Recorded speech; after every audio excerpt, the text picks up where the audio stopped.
Hey guys, welcome to Wealth Talk. It's Friday and I've got a super special edition today. We've got world champion Mikey Garcia.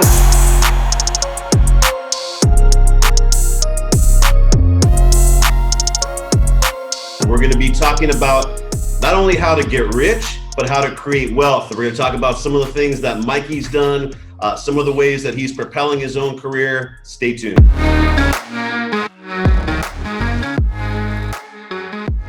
Mikey, what's up, man? I'm good, thanks. Yeah, thanks for coming in. Super special. We started Wealth Talk about 3 months ago. A lot of success with it. What we're trying to do is really break down some of the information, some of the ideas that we did deliver to our ultra high net worth clients, which are athletes like yourself, entrepreneurs, corporate level executives. And we're trying to take that information though so that everybody could apply it to their own personal life. So I appreciate Mikey getting on. He didn't know till a few minutes ago he was coming in to talk about his own portfolio that I was going to ask him to do this. But I thought it would be a really special opportunity since, Mikey, I know you're so open to giving back, helping people out that are starting their career. And for those of you, I know a lot of people do know you, but for those of you who don't, can you just give us a little background about yourself? Sure. Well, my name is Mikey Garcia. I'm a professional boxing world champion. I've been doing this for about 14 years as a professional boxer. I've accumulated a record of 40 wins, one loss, 30 wins by knockout. And, we've had 5 world titles in 4 different divisions. Started at featherweight, 126 pounds, 130 pounds, then lightweight, 135 pounds, super lightweight at 140. And so I'm now competing at 147. I'm in pursuit of a 5th world title in the 5th division. Yeah, I mean, it's a great career. And, a lot of people know I do work with other professional athletes, but I have to be honest that I think most of them, I play it kind of cool. Mikey, I was actually a fan of before I even met him. So just tremendous boxer, tremendous career. And, what we're going to talk about today, like I said at the beginning, all of the clients that we work with, I would say they're rich. They made money, professional athletes, entrepreneurs, a lot of which who sold businesses, corporate level executives for publicly traded companies, which are essentially the professional athletes of the business world.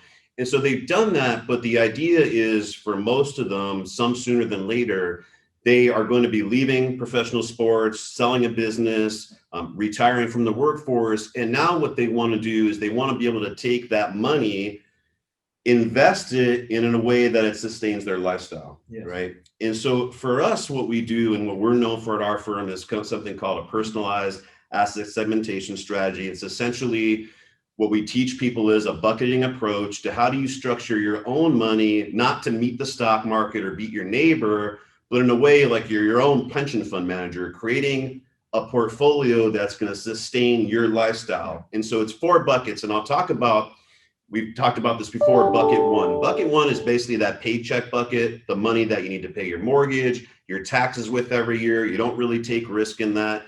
The amount that goes into that is really what it costs to sustain your lifestyle. So I'll kind of start there with Mikey in terms of his lifestyle, because financial planning is art and science. Everyone has their different ideas in terms of debt, those things. Our role, we say it time and time again, is we're the CFO for your family. You're the CEO. Mikey's mandate's different than anyone else. And so he kind of tells us what we're trying to do. But can you talk about the lifestyle that you built up, some of the things that have been important with you, and then we'll kind of get into some of the investments that you've made? Sure. Well, I mean, I lived a pretty modest life.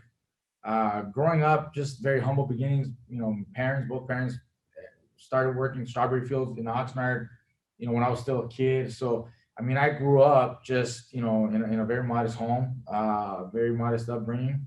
So I didn't really aspire with all the luxuries and then, the watches and the cars and all that. I didn't see that. So as I started, developing my professional career, I started making some money, but it was never really about flashing it, showing it that I'm making good money. It was more of starting to prepare myself, for when boxing is not there anymore. Boxing can be taken away in a blink of an eye. Whether you lose a few fights, you're done, your career's done, or you get injured, you have an accident, you break a hand, you never know when that day might come. So I wanted to kind of prepare myself for when boxing was no longer there. And So as soon as I started making some money, I started actually to put some money away. I didn't buy the fancy cars or the flashy cars. I bought my first car I ever bought was a 2010 Dodge Challenger. Mhm. It was $37,000 new. Paid it off. Mhm. I didn't finance the car. I had the money from a few fights saved up where I could afford to buy it, and it's not gonna hurt my family. It's not gonna hurt my home. And even prior, before buying the car, I had just bought a home for my family. Okay. That I actually mortgaged that, but it was a great deal. It was in 2011. The houses were super cheap, especially where we were staying in Moreno Valley. It was really, really affordable, real cheap. Um, House was 149. Wow. You know, Okay. I put I think it was like 40,000 down payment because I had, like I said, saved up some money from a few fights, and I put the money down, and I had money left over, and I went and bought me the car. But I mean, like I said, very modest, living. It's not until much later that I started making more money to where I can actually kind of, treat myself. Yeah. Yeah. But it's always been, just living almost like kind of like below your means. I know I can afford more, but I ain't gonna spend it. Yeah. Yeah. I'd rather just live comfortable and just make sure that everything's taken care of with my family, the kids, and that we don't need anything. Mhm. And like I said, it's not until much later, years later, that I actually decided to treat myself once I took care of a lot of other things. So today, in terms of you built up a lifestyle after several fights, making quite a bit more than Yeah. you did with your early Of course. fights, and you've got future fights coming up that'll be quite a bit more. Today, would you say you've built a lifestyle that you love, you've aspired Yeah. for, and now it's more about kind of maintaining that? Everyone always wants a little bit more, but what does that kind of look like today? Well, I mean, look, so let's go back to when I first bought the first home Mhm. and the Challenger. Yeah. I was making $100,000 on those fights, bringing home somewhere about 50,000 after you pay off your training expenses, your manager, your trainer, pay your taxes on that. Mhm. I was bringing home about 50. So let's just say half of the money Yeah. is expenses and whatnot. So I saved money from both fights so that I could, buy the house and buy the car and still have a little bit of money from whatever I've been, fighting, and just to keep, the next Yeah. few months. Then I got another fight and so on and so forth. A few years later, in 2013, that's when I became world champion for the first time. The purse was $225,000. But again, just take half of that away, Mhm. and that's the way you kind of you build your strategy to live with that kind of money, Yeah. Yeah. not the whole 200,000. Right. Where a lot of people make that mistake. I've seen it with a lot of fighters. I listened to my dad because he was my trainer, and my brother was a former fighter, world champion. They've been in boxing. They've been in their whole life, boxing, yeah. for 30 plus years. You've seen some of So the I've seen mistakes. some of the Yeah, mistakes, yeah, exactly. yeah. So I've learned from that, and that's how I kind of was just living. I became champion 2013. I won a second title in late 2013. Then 2014, I only had one fight, and then I went to a layoff for 2.5 years. So during 2.5 years, I'm not fighting. I'm not making that kind of money. I'm not making the $200,000-$300,000 paid days anymore. That's when I started to get involved with real estate a little more. Mhm. I had purchased a few rental properties, prior to 2014, but then I wanted to obviously keep a lifestyle. Yeah. So that's when I started to buy and flip a few homes that allowed me to continue living the way I was living. Okay. Like I said, still modest. Yeah. No exotic cars, no fancy homes, nothing like that. But it allowed me to keep food on the table and make it through in a very comfortable lifestyle. Mhm. Mhm. Fast forward to now, the money has grown. I've made millions of dollars in fights, and just decided to take care of a lot of things, pay off the mortgages that I had, just take care of things for the kids, college funds, and retirement Yeah. accounts. I put some money away in funds and the market and stocks, and just to allow me to have that already there. Yeah. Right now that I made it, Yeah. I want to make sure that that's there for when boxing's no longer there. Yeah. Yeah. And once I did that, then I really just splurge on me for Yeah. a little bit, And you're debt free now. debt free. You're debt free, and you have a really nice home, big Yeah. garage out there, and you've got some cars. I got some cars. Okay. We one of the highlights of my career and life was a few years ago, 2 years ago. My fight here at Staples Center when I fought Robert Easter Jr. I was at the time the WBC lightweight champion.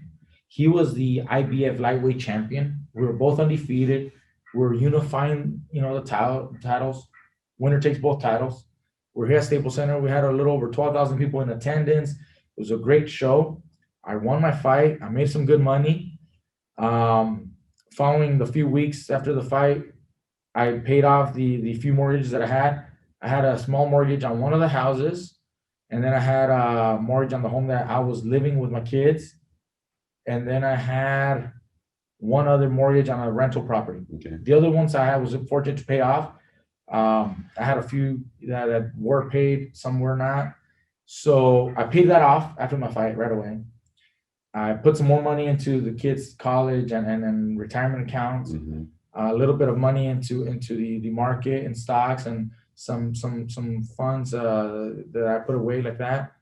And then I kind of, saw myself like, pretty accomplished. Yeah. Felt good. Yeah.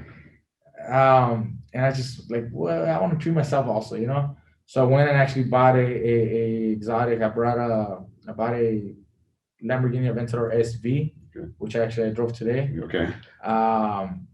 I signed a fight to fight Errol Spence the following year in March.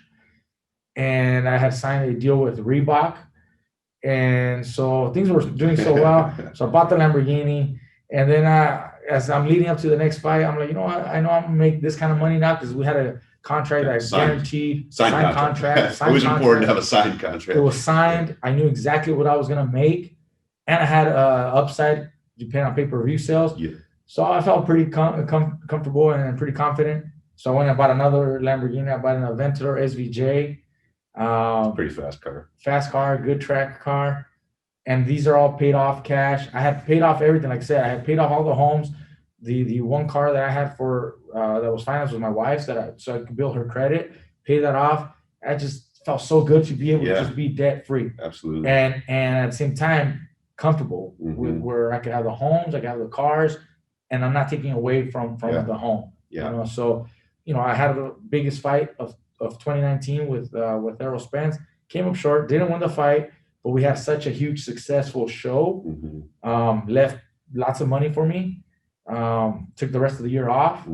I started putting other money in other businesses that I have on the side just to kind of flirt with other ideas and have fun. Yeah. Then at the end of the year, I started negotiating the next fight, which was earlier this year. It was February 29th of 2020, right before this whole pandemic COVID hit the U.S. I was fortunate to have one last fight, and I actually made more money on that one than I did the previous show.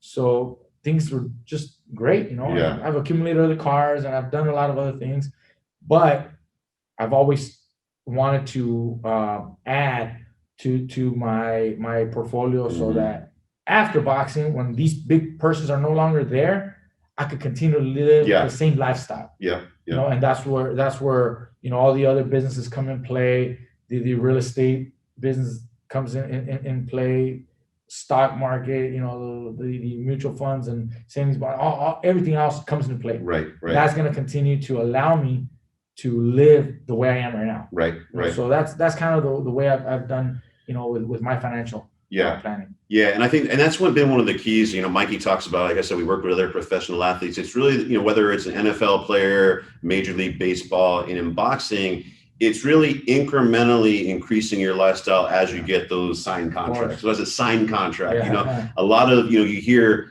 statistics about NFL players, 80% of them bankrupt within a few years of leading the league. Why? Is because they're spending the money on that third contract and they're not even done with their first yet, That happens with a lot of fighters. I've seen it with a lot of boxers where young kid is say they're making, $10,000-$12,000 a fight, 10 round fights. They're fighting, on average 3 to 4 fights a year. So they got to work or they got another job to help them live off of that. Because I mean, come on, 3 times a year at 12,000 is not anything. Yeah. But all of a sudden they get an opportunity. What the promoter or anybody manager will call it an opportunity. You're gonna fight on HBO, Showtime, or ESPN or whatever, and we're gonna pay you $100,000. That kid's gonna sign it right away. And first thing he does is go buy some brand new car, or buys, something, because he feels like, damn, I made it. Yeah. I'm gonna make that the next one, or I'm gonna make more the next one. Yeah.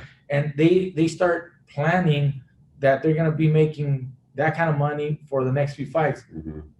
But a lot of times, those other fights don't come. Yeah. He loses the fight, and he already bought the car or BMW, whatever it was, and now they don't have anything after that. And it's just sad that there was nobody there to guide them, to advise them, and keep them from buying that car or whatever. It's best to just kind of for me, do it fight by fight, accumulating. As fights got bigger, then I was able to elevate your lifestyle a little bit and keep doing that. But we see all the time with boxing, and I'm sure it goes with a lot of other athletes in every other sport, where you just mentioned it, they start buying things based on a third contract, but they're not even done with the first one. It never comes. That's where someone like yourself comes into play to really guide the athlete and any business person. Yeah, and I think that's the challenge that I've seen working with athletes for over a decade now is when you look at it from a standpoint, how good does it feel when you're in Staples Center and you got thousands of fans? You probably feel like top of the world, right? It's the greatest feeling. Yeah, it's just like when you take that field on Sundays, or you get onto the court, or you get on to that baseball diamond, everyone's cheering for you. It's such a high that these athletes have, to where at some point that's all over. Right. Exactly. And you leave that. And I say that even with professional, with corporate level executives, they're used to being interviewed and thousands of people like them. At some point that's over. And there's that transition to after sports, after being a corporate level executive, where psychologically it's challenging for some people. What really adds to that becoming a real disaster is when you're broke. So now your friends are gone, you don't have the spotlight on you anymore, and you can barely afford, and you have to start selling cars that you couldn't afford, homes that you were over leveraged on. So, what really impressed me about Mikey was, we started working together just this year, is he's made sound financial decisions based off of the experience that he's seen through other fighters. And so that was great. And now he's at a level to where he realizes, okay, I've done a lot of great things, but I want to partner with other people with different expertise to make sure I could do them better. And like I said, really go from rich to being wealthy. And what I consider wealthy is being able to maintain the lifestyle that you love, whatever cars it is. And it's different for everyone, whatever is important to you, but by the passive income created from your portfolio. And you really then start, having what I call high class problems of accumulating wealth beyond you and really your kids, charitable endeavors, and those things. And that's kind of where you're heading. And that's where I want to be. That's the goal. I know there's several fights that I want to, take in the next year or two that will help me get to that. Right. Where I've already done enough for me right now to live this lifestyle that I have, very comfortable. But I know that there could be more that will help, like you just said, my kids and possibly grandkids and so on and so forth. That's where I want to be. That's where I want to go, and that's where someone like yourself can help me, and just developing the right relationships that will help me get to where I want to be. Yeah, that's the key. And so we going back to our bucket approach. So that bucket one, what Mikey's done is he's created a lifestyle that obviously it's not free, even though he has no debt that he needs to be able to fund. When we get into bucket two, really, I think, Mikey, what I like to do, and we've always heard it, is if you can live off the interest, right? To where you don't have to really sell things, just the rent that's being collected, dividends that are being collected. If just that income interest supports that bucket one, because let's say your lifestyle is $250,000 a year. Well, if you have $250,000 in savings, that gets spent out. Next year, you got to replace that. That's what our bucket two is. It's income. It's only things in there that create income. And what I really like to do, you can't always get there, but get an amount in that bucket two to where that passive income replenishes that every year. Because in our buckets, 3, which is growth, 4, which is real speculation, we don't even never have to count on those, right? It's that bucket two. So bucket two is what I think you've done a really good job with real estate. Can you talk about, you don't have to talk about dollar amounts, but how you've created some passive income to support your lifestyle? So when we went back to, like I said, 2011, I had a fight in March of 2011 where I made $100,000. I said brought home about 50. Then I had another fight in June I put both purses and I bought the one home that I told you, and I bought the car. Later, in 2012, the following year, I had 2 more fights that allowed me to buy a rental property. It was a duplex, two homes. This is all before I was even world champion, and I had already had basically 3 homes. One almost paid off. Then the following year, I became world champion. I bought a separate home, a bigger home for the family, brand new home that was new development. And I rented the one that I was in there before, the one I had bought in 2011. Then before my hiatus in 2014, I purchased another rental property for 141, like good deal, cash, gets you a good deal. That was the cheapest home that I actually purchased, cheaper than any of the other ones. It's kind of hard to find something for 141 you can't now. Find that now, but I was able to get that one. The right agent, the right real estate people that were helping me find the deals. So then I took time off, but I already had 4 rental properties. I was living in one, and I had 4 rental properties. That allowed me to. Did you have financing on them initially? On 2 of them. Okay. I had mortgages on 2 of them. I financed 2. The other 2 were paid off, so I was comfortable. Yeah. And the rent would pay one of the homes and give me a little bit of cash, and so it was easy. Yeah. So that was all started before I even made my first $1 million. I had already done that. Yeah. Then when I finally came back from that break, I made my first $1 million. Part of that mostly was to pay off attorney fees and stuff that I had going through the litigation at the time. But my goal was to pay off everything else and just keep adding. A couple fights into it, whatever, I bought a big place for myself, big ranch, where I use it for my training purposes. So it's also tax deductible. I bought a 5-unit apartment complex, paid off cash, renovated. All your properties are within a relatively close distance. Yeah, so you keep an eye on them. I try to keep an eye. If it's a rental property, I like to be able to drive there and keep an eye out. Yeah. You're pretty hands-on with them. You don't have property managers Well, I have my agent. He helps me with the property management. It's my agent. But you keep an eye on. I keep an eye on everything. I'm hands-on. Yeah.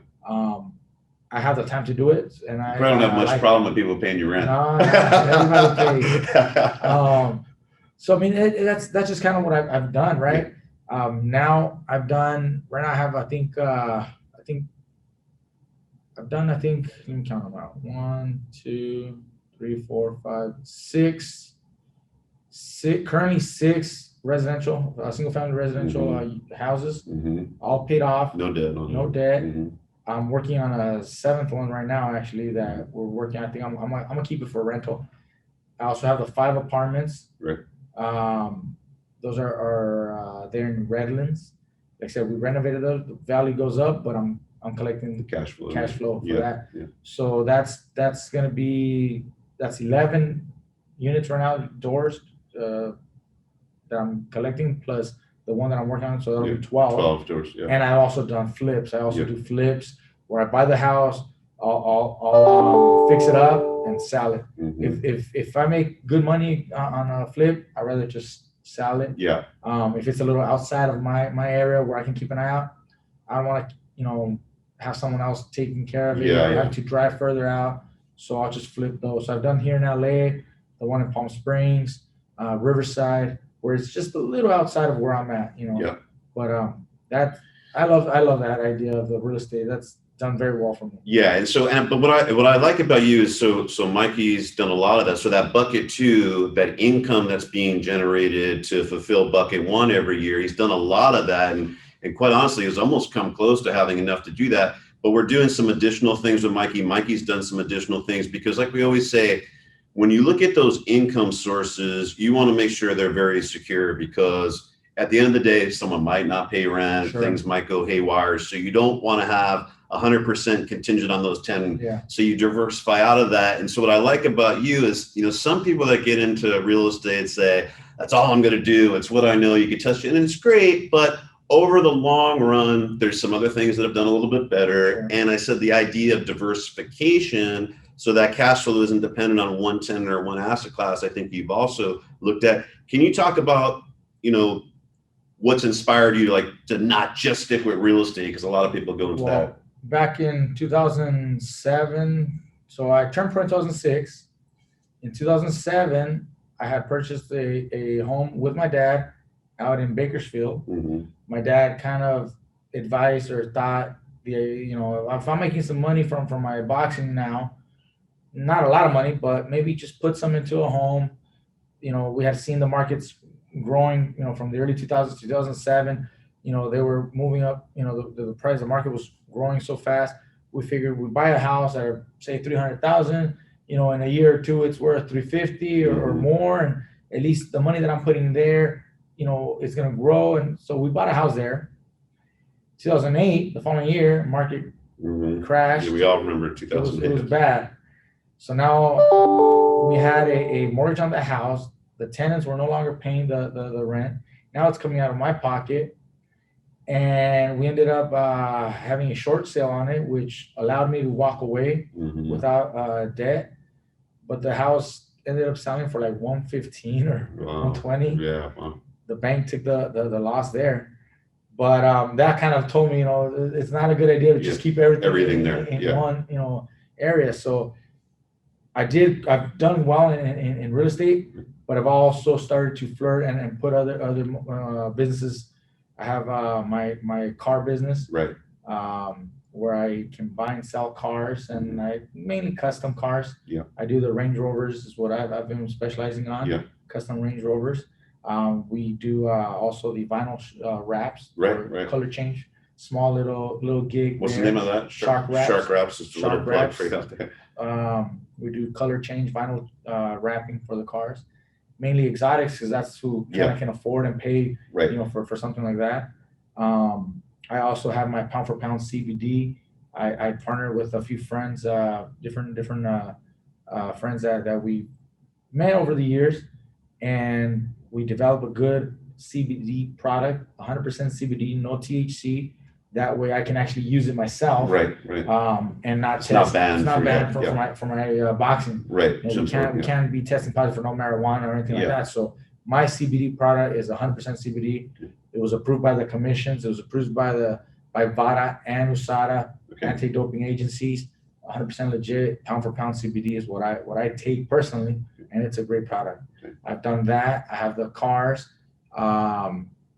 What else I got? So you're jumping to bucket 4 now, but it's actually a great point, because I said we work with athletes, entrepreneurs, corporate executives. But what I've seen is almost all athletes become the good ones that are smart and have sustainability and are able to support their lifestyle, become entrepreneurs, right? Because any athlete's career is not, by the time you're 40 in pretty much any sport, you're done, right? So it's really that second life. And a lot of people, I realize, hey, you might have, you have created a portfolio to support your lifestyle, but you want to be engaged. You enjoy business. You love doing those things. Look, I don't like to be at home just sitting on the no matter how much money you have, right? That's just not me. The other day, a couple of days ago, was my birthday, right? Yeah. And I'm hanging out at home.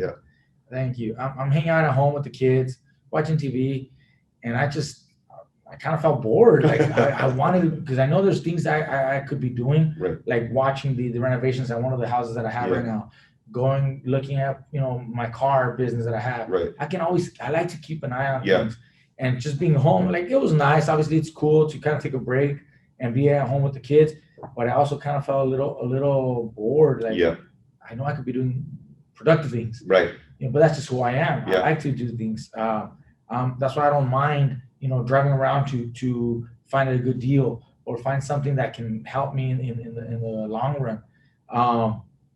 But I think that type of drive and motivation really kind of goes back to where people don't get rich or wealthy investing. They make the money doing something else. And I think that type of motivation that you have now, you wouldn't be at the level you are in boxing if you didn't have that. And I don't think it's natural to just all of a sudden retire and you don't do anything to transfer that into. I gotta have something to do.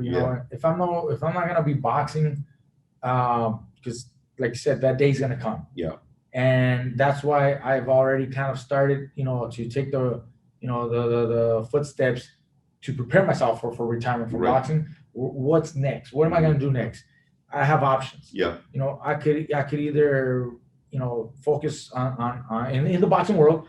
I could either be a promoter, which I've done already. Right, I've right. set up my promotional company. I've already done a few shows. I think we've done 8 promotional boxing shows for the up and coming fighters, Yep. local club shows. I've also started helping some of these fighters with their careers, guiding their careers. Josecito Lopez being the key name that I work with. I have a few others that I've helped. So I could either, if I want to stay in boxing longer, I can promote or I can guide and manage fighters. But outside of boxing, I can continue to do the wrist. I can continue to do the cars. I can continue to do other things. Sure. And because I just can't just be home and just sit down and not do anything. Yeah.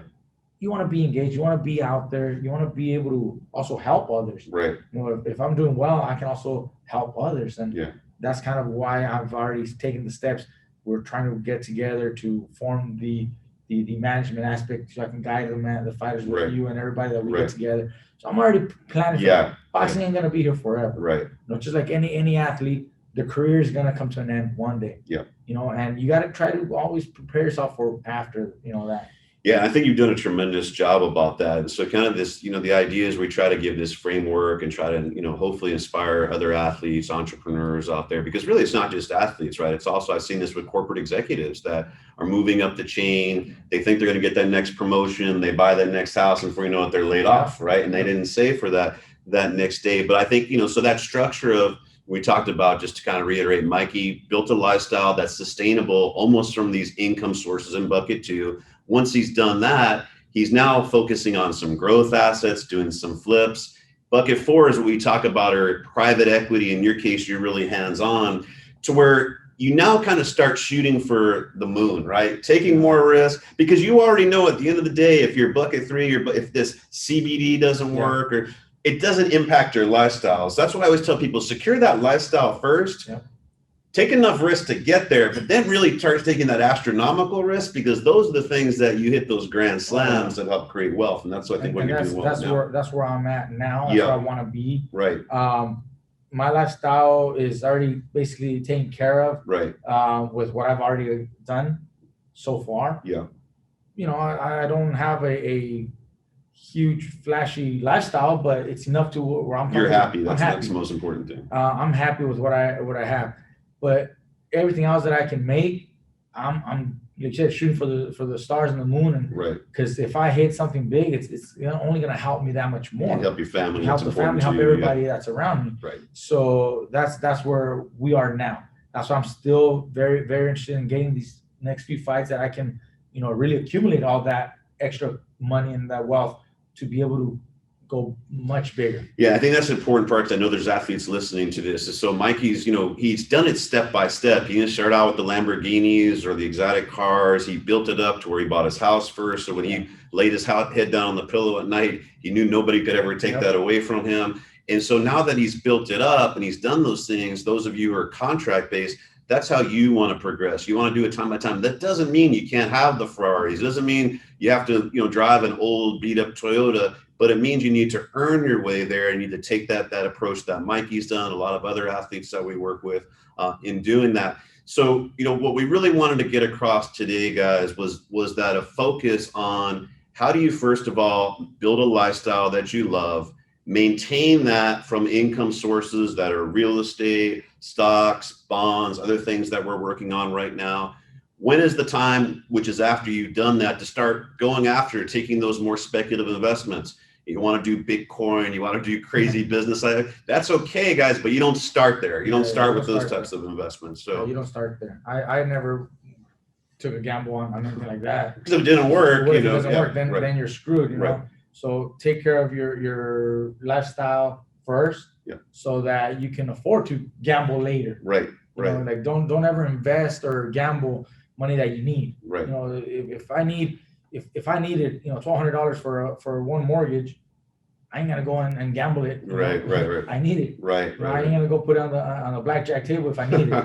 And essentially, that might be the proverbial blackjack table, but some people, the way they're doing their investments, other things, lending money to friends. That's probably one last thing I wanted to ask you about, because I know, again, athletes are watching, and a lot of them I've seen over my career, people, especially you sign the big contract, in your case had the big fight, all of a sudden you got Uncle Albert from, like, you didn't even know you had an Uncle Albert. How have you dealt with those types of things, people asking for money?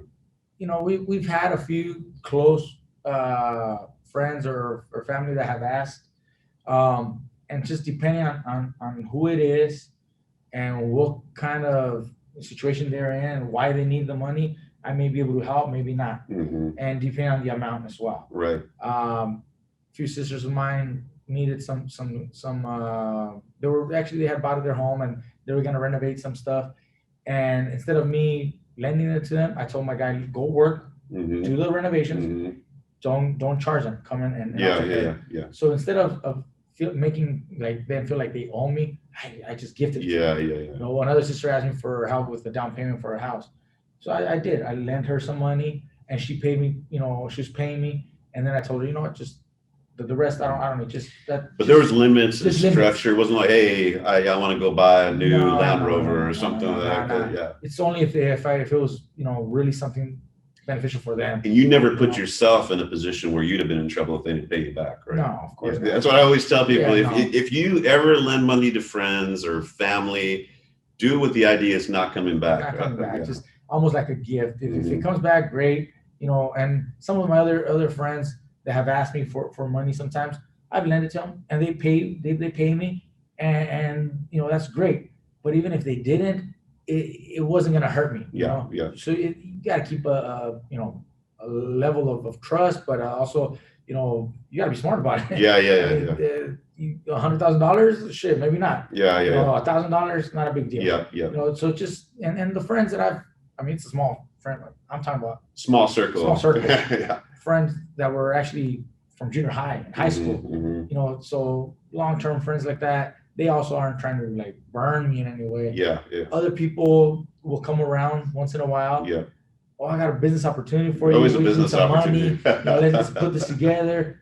You know what? Thank you, but I'm not interested. I have my money tied up already. Right. I have all my money tied up, in homes, and I just don't have that kind of money to invest. But thank you, I appreciate it. Yeah. There's ways to do it. Yeah, I think that's the thing. I think it is a balance. It's not like we say cut off your family or friends, but just make sure there's limits. Don't put yourself in a position to where you're taking advantage of it, because we've seen, again, so many athletes that have made hundreds of millions of dollars that are broke because they had an entourage. All of a sudden, every family member or friend, is trying to get something or trying to help you, but all of a sudden they're financial advisors. And they know what to do. Hey, you should invest here. Hey, we should do this together. Let's invest over here. Let's buy this. Let's buy that. Let's open up a restaurant. Let's do. I mean, thank you. Cool. Maybe, but you don't just go out there and do it. Consider the source, right? Yeah. Consider who really is giving you that information. Yeah. If he's never done it, he has no experience, and maybe it's not such a good idea. Yeah. Okay. Well, usually we ran a little bit longer because I wanted to, take this opportunity while you're here, because we hear so much about athletes doing the wrong thing, going broke, all this stuff that's out there. And I just wanted to, again, take this opportunity to show you somebody who's done something right, that it can be done. He's also said, hey, he's made some mistakes. That's one thing we've seen before. With real estate, he learned, hey, real estate can go down, but those mistakes are an education. That you learn, you change, and you adapt. He's lived within his means, and he's a success story for a lot of people out there that I wanted to share. So, in closing, if you don't know him, what's your Instagram handle? Team Mikey Garcia on Instagram and Mikey Garcia on Twitter. Yeah, follow him there, and you'll see some of the businesses that he's launching. There's going to be more to come. He's a serial entrepreneur. One of the smartest guys, not just athletes that I've met. His hard work, dedication, commitment that you've seen pay off in the ring, I think you're going to see paying off, and you already are in business. So thank you guys for watching Wealth Talk. If you like this, please comment below. If you haven't, please subscribe to the channel. We do these every Friday. Thanks so much for joining us, Mikey, and sharing some information with our audience. Thank you. Appreciate it. Have a great week.